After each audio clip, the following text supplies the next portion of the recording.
Hello everyone, welcome to Read the World.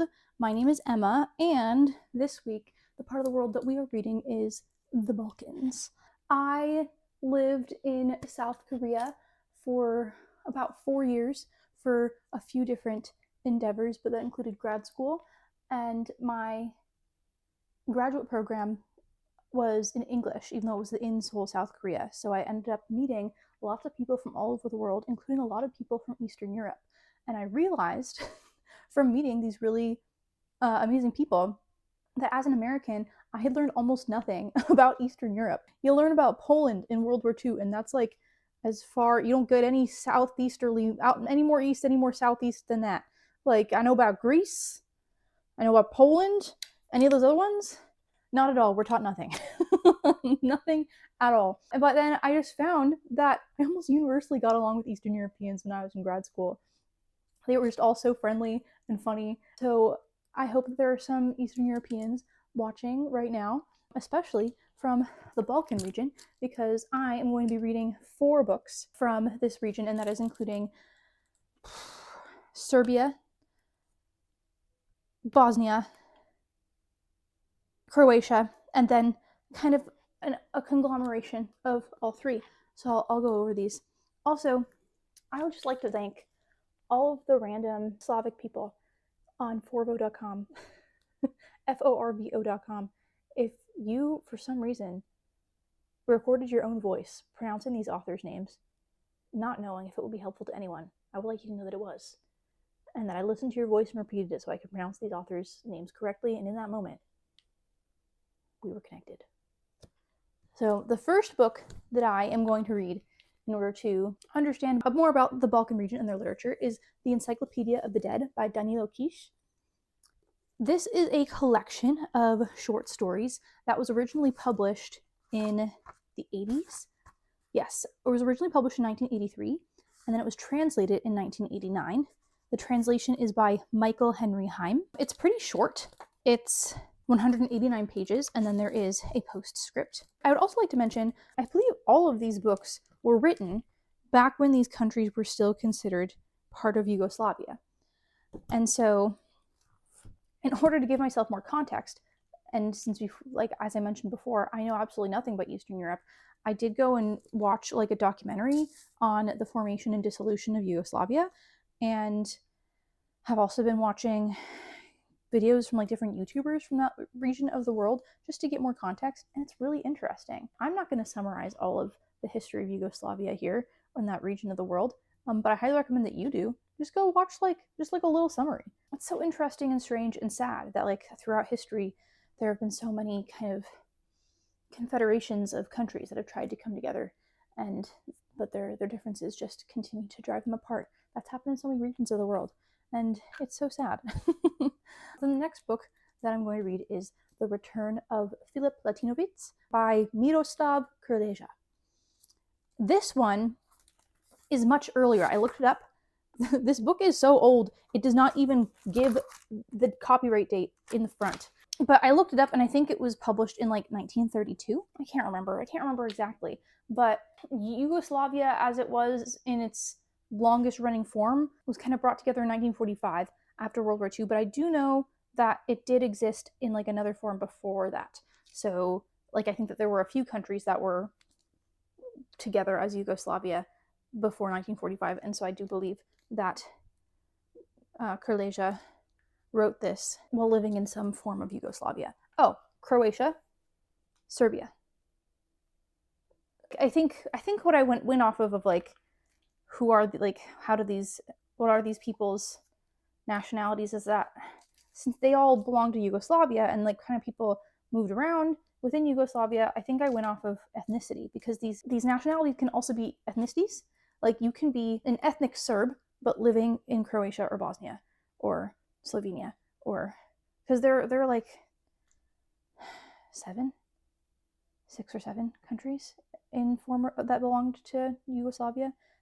I'm just going over 3 today. I know I said 4 books. I'm getting to that. 3. So yeah, Serbia. I think that it is my understanding that Danilo spent most of his life in what is now Serbia. He's a really fascinating individual, very emblematic of Yugoslavia, because I believe his father was Jewish, and his mother was Orthodox Christian, and he was baptized Orthodox Christian, which is how he escaped World War II. And then his dad died in Auschwitz. I think that that's a really interesting demonstration of the diversity that was coming together in Yugoslavia, and that Danilo was kind of emblematic of that. And then the return of Philip Latinovicz. This is Croatian, 1930s. This author, he's from Croatia, says he was educated in the Hungarian military academy. He has had more than 1,000 works published and has been mentioned for the Nobel Prize. This is considered one of his greatest novels, and from my research online, it's considered one of the greatest novels of Croatia. Then I have The Bridge on the Drina by Ivo Andric. Ivo Andric did win the Nobel Peace Prize.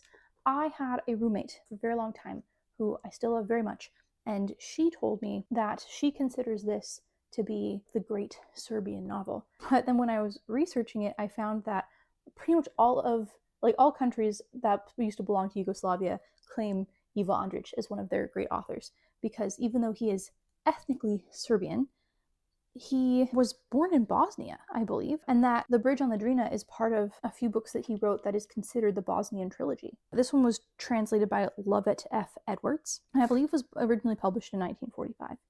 Yes. Oh, I should go back to the other one. Sorry, I'm being so disorganized about this.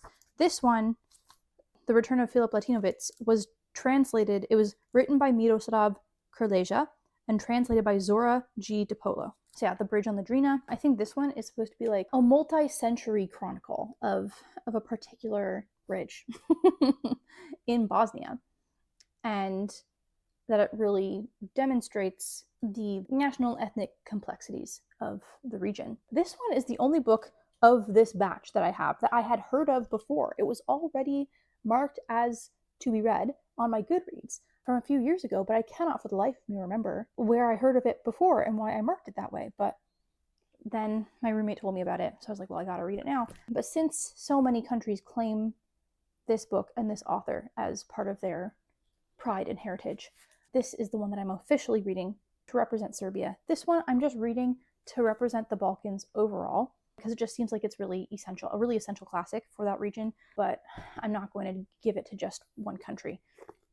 And then, finally, the last book I'm going to read is Death and the Dervish by Mesa Selimovic, and it is translated by Bogdan, Rakic, and Stephen M. Dickey. This one is 455 pages. That is brutal. It's also, even though I saw that this is essential, is emblematic of Bosnian literature, I couldn't find it anywhere at all. Couldn't find it at any library, couldn't find it for interlibrary loan, so I did purchase it. And it was hard to find, just to purchase. This one was first published in 1966, and I believe it was translated in 1996.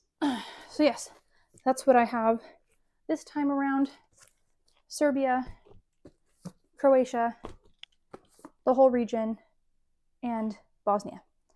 I'm really excited to kind of compare the perspectives presented here and see what I pick up on with my background knowledge that I've gathered for myself, and to see which ones I like most. I finished the Encyclopedia of the Dead. It's only 199 pages, so didn't take too long to get through. I enjoyed it. I enjoyed it overall. I am giving it 4 stars. I will see. Hold on. I'm returning to the table of contents so I can go through the stories.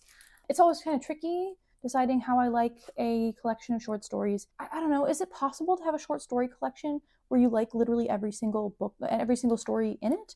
That was not the case for me. There were some that I really liked, and then some that I hated, and some that I could take or leave. So just a big mixed bag. But I think that overall, the themes and things that the author was trying to say were really interesting to me, and I think will really stick with me, and so I am giving it a 4. I kind of feel like I loved the first 3. Simon Magus, Last Respect, and the Encyclopedia of the Dead. The Simon Magus was kind of about it was in the form of kind of an allegory about a man in the time right after the death of Christ who criticizes Christ and Christianity, but it's, to me, really felt like it was an allegory for criticizing dictators or anyone who claims that they are some savior of the people. Last Respects was about a really lavish funeral for a sex worker, and I thought that was really interesting, a lot to say about class and who deserves to be respected. The Encyclopedia of the Dead, which is what the whole collection is named after. one was really good. It might be my favorite, but I also feel like it was the least unconventional, the most conventional. It's about a woman who gains access to a library that contains the Encyclopedia of the Dead, which is a meticulously researched encyclopedia of the entire life of every person who has never been written about before. And so she reads the entire account of her father's life. And that was just a really fascinating read of the lifetime of a man living in Yugoslavia. And I thought that was really fascinating. Then we got to The Legend of the Sleepers. And this is a retelling of like an apocryphal Christian story slash, I think, a passage in the Quran. And it's about like some young men who are banished into a cave, and then they wake up many years later having thought no time has passed. It's very surrealist, this story, and very repetitive and very long, and it just completely lost me. I think the whole point was mainly the surrealism aspect to it. To me, that just kind of feels like a gimmick, and I just don't care enough about the gimmick. And it was so long, I just didn't get anything out of it except to just like have to slog through and feel terrible. I did not like it. The Mirror of the Unknown, that one was kind of interesting. It didn't really like hit me, but like it was an interesting concept. The Story of the Master and the Disciple, I really didn't understand what was going on with that one. I mean, I think I kind of do, but I don't really know why it was written the way that it was. To Die for One's Country is Glorious. That one was fine. The Book of Kings and Fools, that one was really interesting. The Book of Kings and Fools is all about this book that sweeps across the world and captivates the rich and powerful, and is basically and is just a conspiracy theory, and like kind of powers and like motivates a lot of people's like decisions to make the world the way that it is. And the fact that in 1983 Yugoslavia, there was someone talking about a conspiracy theory motivating the rich and powerful to torture the rest of us was really fascinating to read. I think that was kind of shocking to me, honestly. Red Stamps with Lenin's Picture. This is the last story in the book. I can't remember a single thing of what that is about. I have no idea what Red Stamps with Lenin's Picture is about. I think the Encyclopedia for the Dead is my favorite. Maybe Simon Magus is my second favorite. Then the Book of Kings and Fools. Oh, but the Book of Kings and Fools is really good. Yeah. And then there's a postscript to kind of, which is kind of like some other notes from the author. What was interesting about the postscript is that it was a lot of stuff that the author put in there, being like, oh, after I published this, I read this thing that's kind of related to this thing I was trying to say. And I thought that was kind of fascinating. It's not stuff that influenced him, it's stuff that he saw later that was like, oh, that's connected to that. I thought that was really a really interesting thing to add for the reader.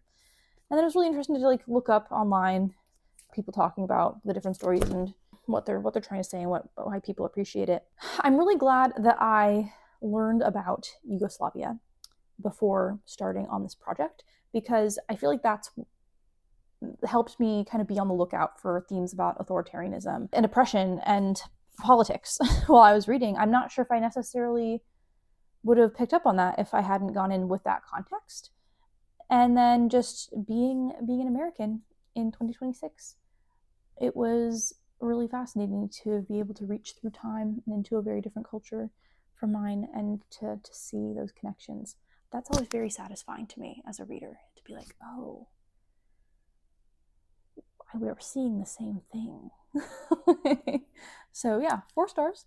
Really hard to get hold of, but like, I would recommend this to literature nerds because it is quite densely written. You know, like short book, dense language, requires a lot of focus. Kind of hard to read. But yeah, if you're a literature and like politics nerd, which I am, I think that you would enjoy this one. I had a good time. I really think I'll remember this one.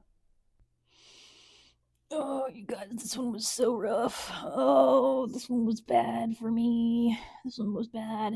I respect Croatian literary traditions, but this was not for me. Oh gosh, this is like 220 pages, and it took me 3 full days. And like, I read most of the time during my workday, like hours and hours of just like trying to read and putting off reading and putting it down and picking it up. This was not fun for me. I did not have a good time. I'm giving it 2 stars. 2 stars means I didn't like it, but I recognize that there is still merits here and so I will say at the very beginning there were some really, really interesting descriptions of the setting that was using like really unique language and comparisons and metaphors I thought were really interesting and unique and very vivid, and I thought that was really cool. But then the descriptions of like really minuscule things just didn't stop. The first like third was Philip Latinovicz like arriving back in his hometown after having been a painter in Paris for 20 years. And he's like, going back to my hometown will like inspire me again and I'll accomplish all these things. And he gets home and it's like he's just like slogging through his hometown being like, yeah, I guess it kind of sucks here. And it'll be like he stepped into the street, and then it'll be like a page describing the street in like extreme excruciating detail, and then like the entire first third of the book is like that. And so like after the first few pages I was like, oh, this is so cool, I feel like I can picture this location so well. And then after I was like, oh my gosh, I can't, this is really hard. And the middle third, Philip is starting to get to know like the aristocracy, their social circles. So it's just all these descriptions of these different aristocrats and their backstories, none of which I found very interesting. It was just like the entire point seems to be just to point out like the corruption and overindulgence of the aristocracy. And I was like, okay, I get it. Rich people bad. And then the final third actually has like a plot, which is crazy. Like going 2/3 with like kind of nothing going on. And then the last third, you've got stuff going on. I was like, whoa, this is wild. And it was like kind of interesting, but not interesting enough to save it. And also still really written in like a very meandering, overly intellectual, difficult to follow way. And so like I wasn't even like, I kind of understood what was happening, but I kind of didn't, and still had to like go and read the Wikipedia summary to be like, did I understand what was happening? And like I mostly did, but there were definitely some things that I didn't pick up on. Whew.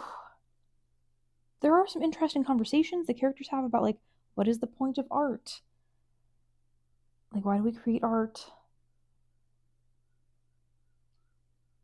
There are other philosophical conversations that people have. That's the only one I remember being like interesting to me.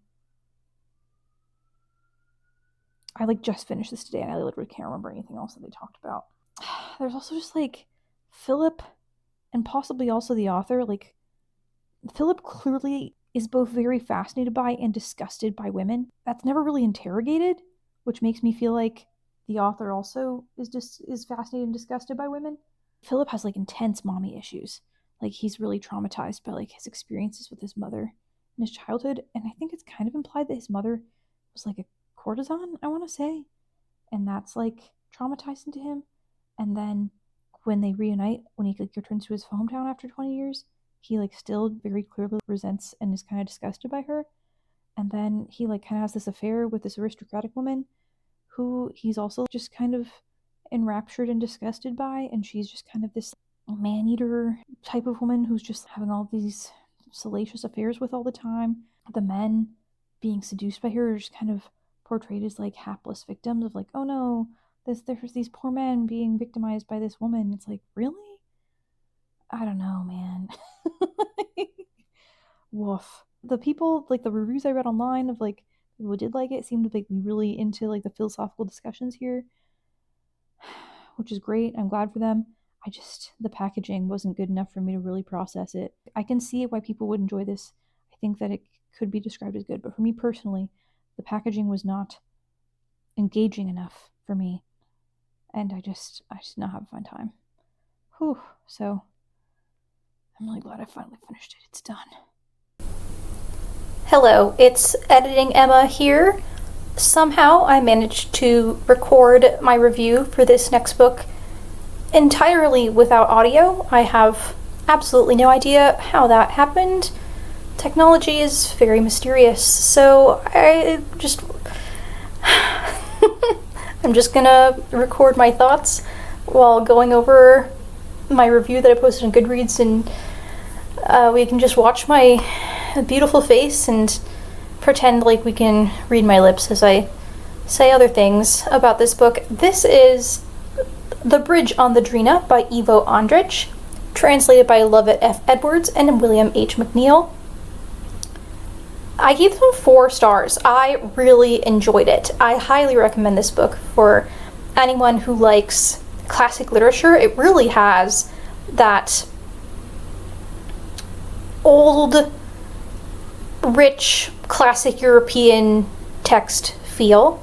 And I think that if you like classics from other parts of Europe, you will like this one as well. I loved the language used in this. I think that's a testament to both the writer and the translators. I thought the descriptions were really rich and that there were lots of really profound insight into human nature.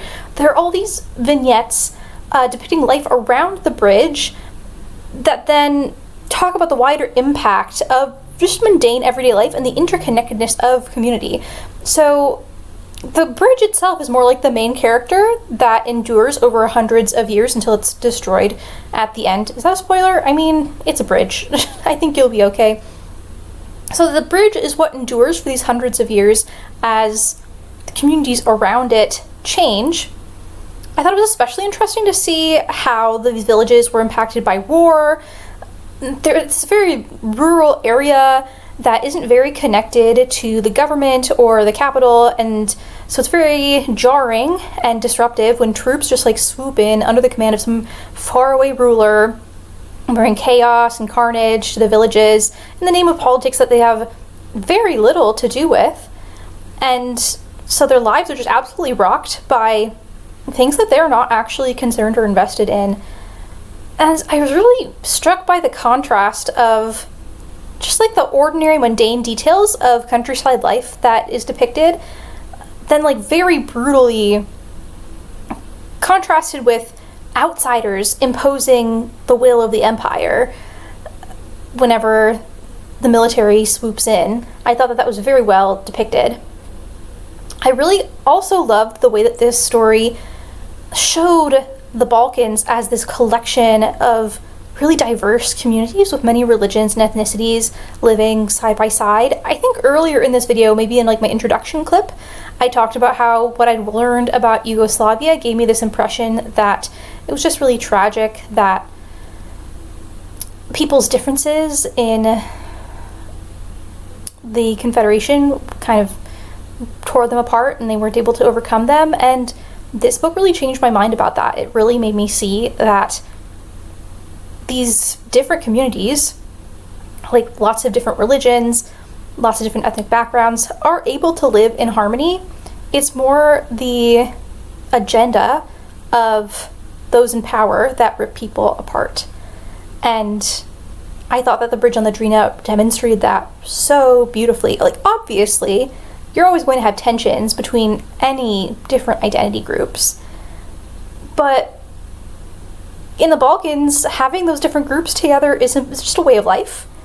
And it's people in power who pit them against each other, who turn those differences into something that can cause lasting tension and violence. But it doesn't have to be that way. And I thought that was very powerful. That was made really, really clear through The Bridge on the Drina. And also, I think that's so cool that, like, you know, it's about a bridge. A bridge connects people. And it showed the way that these different kinds of communities connect with each other. And I just thought that was so well done. It's definitely a motif throughout the book, showing the bridge as a connector and a gathering place. Like, there are these kind of platforms that jut out from the bridge that people will gather on and like hang out in. And that's like where a lot of drama comes by, is people exchanging gossip and things going down on these little platforms as they chat on the bridge. And then that really enhances the fact that the bridge is this main character that's a witness to everything that the villagers are going through. And it's really bookended beautifully by, like, the very beginning. It's showing how the bridge was built and that a lot of people died horribly in the process of this very difficult construction of this stone bridge. And then the bridge observes both a lot of cruelty, but then also ordinary dramas, and then is also destroyed by violence at the end. It was so satisfying to see this epic, far-reaching scope. I gave it 4 stars instead of 5 because sometimes it did get kind of dry and long, but I'm editing this long after I've taken all of these clips, and just looking back on it, I do wonder if I should up my rating to 5 stars, just because I do think of it so very fondly. So very fondly.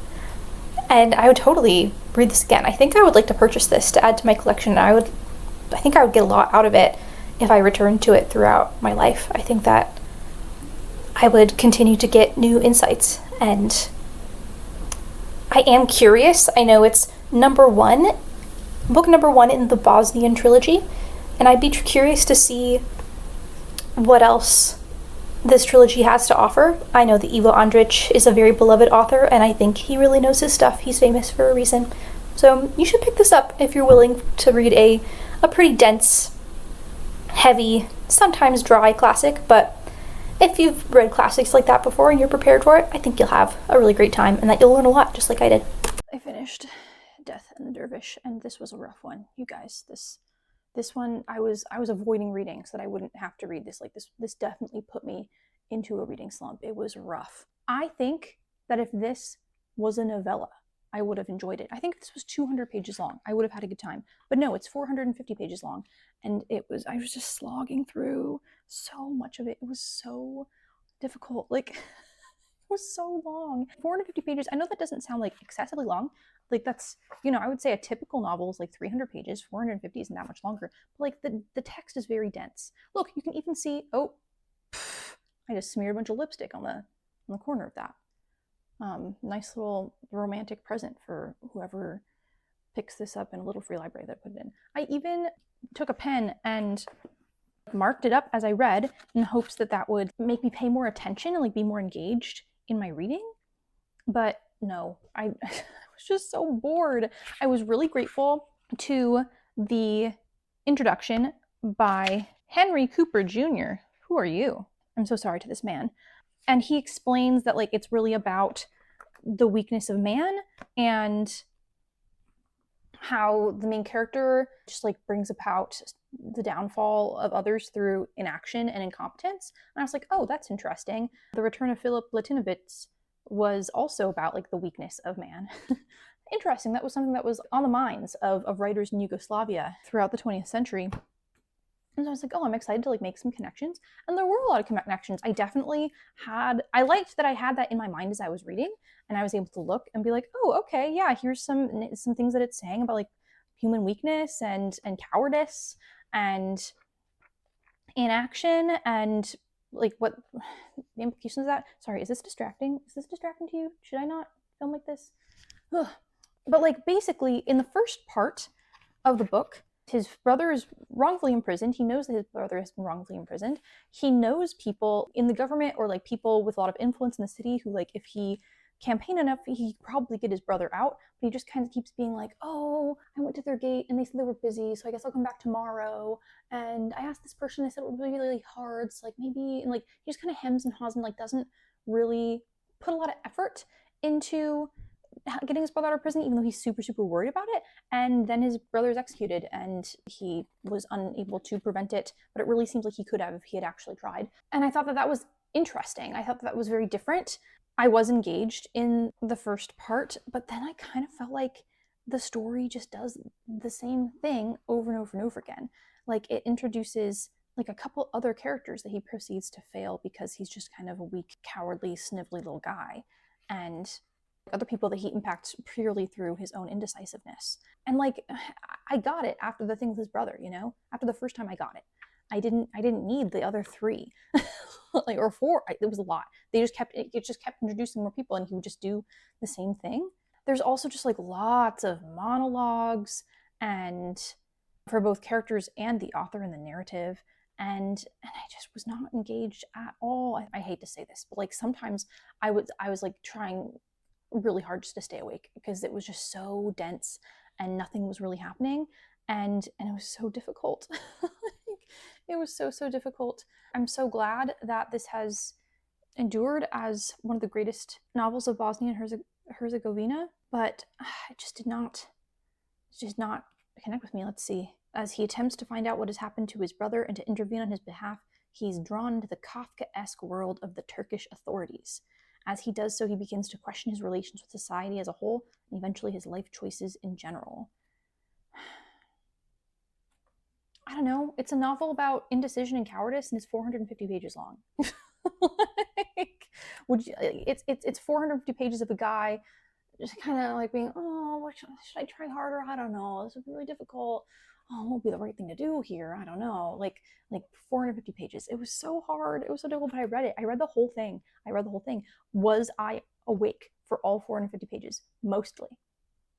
I was partially conscious for every page of this. I tried really hard.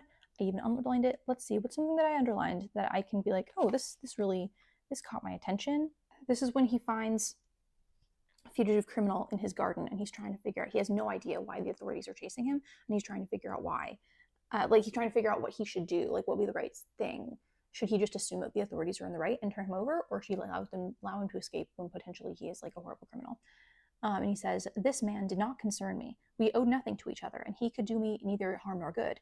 Yet I would have been glad if he could carry a nice thought of me into his solitude, if in his utter distrust of people he remembered me differently than the others.